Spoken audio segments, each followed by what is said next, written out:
जंगली जानवर जंगली ही रहते हैं क्योंकि उन्हें पालतू बनाए जाना पसंद नहीं आता। लेकिन अगर आप इस नियम को तोड़ने की कोशिश करें तो ये जीव बड़े बदलावों से गुजर सकते हैं। इस वीडियो को रोचक बनाने के लिए हमें इतिहास में गहराई से जाना पड़ा। और जानते हैं क्या, यह पूरी तरह से काबिले गौर था। ध्यान दें, यहाँ सबसे सूक्ष्म अनुरोध है लाइक बटन दबाने के लिए। बस एक हल्का सा टैप करें। ठीक है, अब सुनहरी मछली के बारे में बात करते हैं। नहीं, यह कोई पुरानी खबर नहीं है। हर कोई सुनहरी मछली को जानता है, शायद सबसे प्रसिद्ध एक्वेरियम पालतू जानवरों में से एक। लेकिन वे हमेशा इतनी छोटी नहीं थीं। और हैरानी की बात यह है कि सुनहरी मछली की मूल रूप से यह विशिष्ट रंगत भी नहीं थी। उन्हें ऐसा बनाने वाले इंसान ही थे जिन्होंने हजारों सालों तक इनके प्रजनन में बदलाव किए। ओह, मेरा मतलब लाखों साल नहीं बल्कि हजारों साल था। प्राचीन चीनी लोग सबसे पहले उन मछलियों को पालतू बनाने लगे जो बाद में सुनहरी मछली के रूप में विकसित हुईं। यह 265 से 420 ईस्वी के बीच की बात है, जब उन्होंने देखा कि कुछ कार्प मछलियों के शरीर पर लाल रंग के चमकीले शल्क उभर रहे थे, जो उनकी सामान्य ग्रे या सिल्वर रंगत को नया रूप दे रहे थे। धीरे धीरे लोगों ने अपनी पसंदीदा विशेषताओं वाली मछलियों को सजावटी तालाबों और जल उद्यानों में पालना शुरू कर दिया। एक सदी से अधिक समय तक चयनात्मक प्रजनन के कारण सैकड़ों अलग अलग शरीर के आकार, पंखों की बनावट, आंखों के आकार और रंगों वाली मछलियां विकसित हुईं। यही विविधता आज हमें देखने को मिलती है, जिसमें दूरबीन जैसी आंखों वाली मछलियां, बिना पंखों वाली मछलियां और भी कई अनोखे रूप शामिल हैं। 14वीं से 17वीं शताब्दी तक चले मिंग वंश के दौरान लोगों ने सुनहरी मछलियों को घर के अंदर पालना शुरू किया। इससे ऐसी मछलियों को पनपने का मौका मिला जो खुले तालाबों में जीवित नहीं रह सकती थीं। आज कुछ चयनात्मक रूप से पाली गई सुनहरी मछलियां इतनी अधिक रूपांतरित हो चुकी हैं कि वे प्राकृतिक रूप से प्रजनन करने में असमर्थ हो गई हैं और उन्हें कृत्रिम रूप से प्रजनन कराना पड़ता है। वैज्ञानिकों ने गहन अन्वेषण किया और निष्कर्ष निकाला कि चीन और जापान की सभी सुनहरी मछलियां चीनी क्रूसियन कार्प से विकसित हुई हैं। यह आमतौर पर पाई जाने वाली मछलियों से बड़ी होती है। इसके रंग, पूंछ और पंखों का आकार अलग होता है। लेकिन जहां कार्प मछली 25 इंच तक बढ़ सकती है और लगभग 7 पाउंड तक वजन कर सकती है, वहीं सुनहरी मछली का आकार अपेक्षाकृत छोटा ही रहता है। गधों का इतिहास। गधे उससे भी पहले से इंसानों के साथी बने हुए हैं। इन्हें लगभग 7000 साल पहले पूर्वी अफ्रीका में पालतू बनाया गया था, जो घोड़ों से 3000 साल पहले की बात है। जंगली अफ्रीकी गधों ने इंसानों के संपर्क में आने के बाद खुद को अनुकूलित किया। वे शुष्क पहाड़ी क्षेत्रों में कम भोजन और अस्थिर जल स्रोतों के साथ जीवित रहने के लिए विकसित हुए। आज दुनिया भर में 8 अलग अलग नस्लों के घरेलू गधे पाए जाते हैं, जो आमतौर पर अपने जंगली पूर्वजों की तुलना में छोटे होते हैं। इनके आकार और वजन के अलावा पालतू गधों ने अपनी विशिष्ट रंगत भी खो दी है।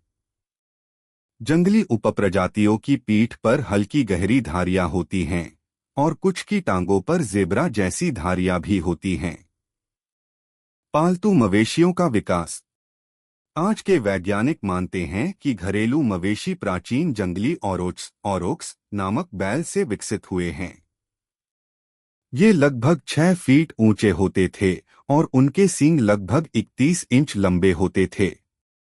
मांसल शरीर और मजबूत पैरों वाले औरोक्स को पहली बार 10,500 साल पहले पालतू बनाया गया था।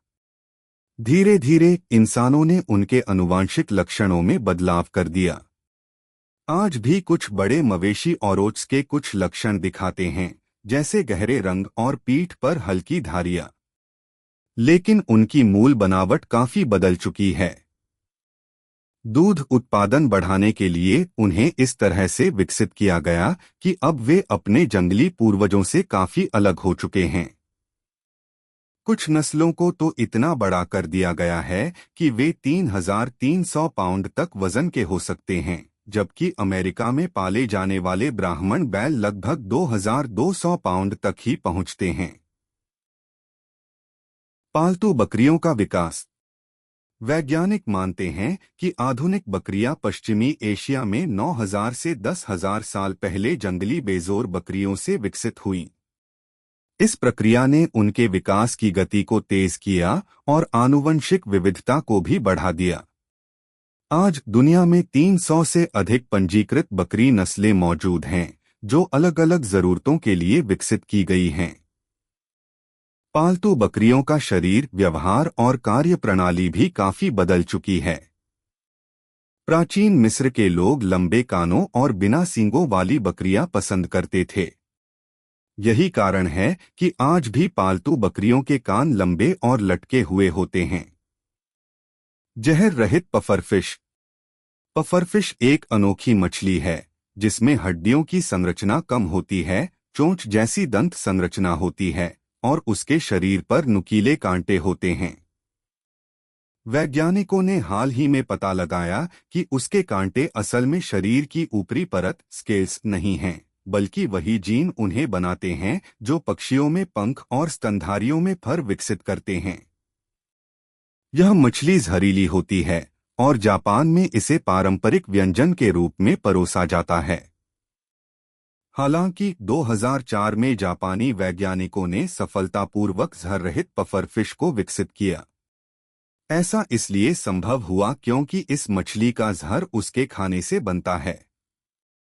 अगर इसे स्वच्छ भोजन पर रखा जाए तो इसका शरीर जहर पैदा नहीं करता। पालतू घोड़ों का विकास। घोड़ों के पालतू बनने के बाद उनके रीढ़ की हड्डी अधिक मजबूत हो गई, जिससे उन पर सवारी करना आसान हो गया। पालतू घोड़ों में लंबी गर्दन, ऊंची पीठ और लंबे पैर होते हैं।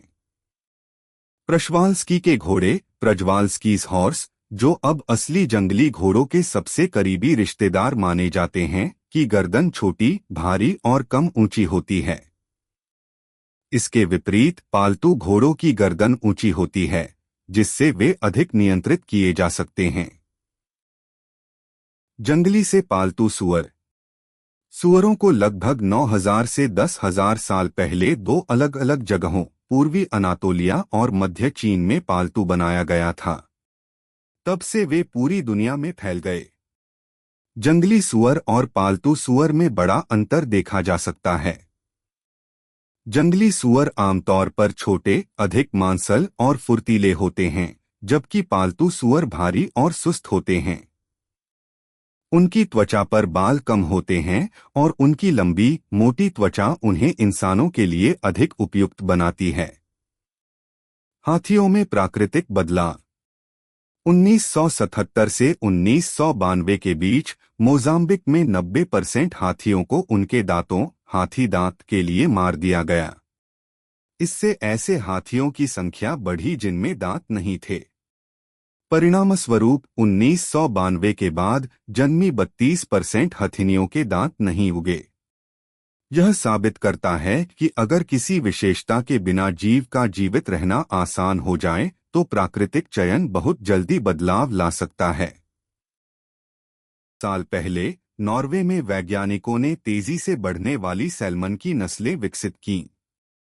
अब कुछ आनुवंशिक रूप से संशोधित सैल्मन मछलियां मात्र 16 से 18 महीनों में वयस्क हो जाती हैं, जबकि जंगली सैल्मन को 3 साल लगते हैं।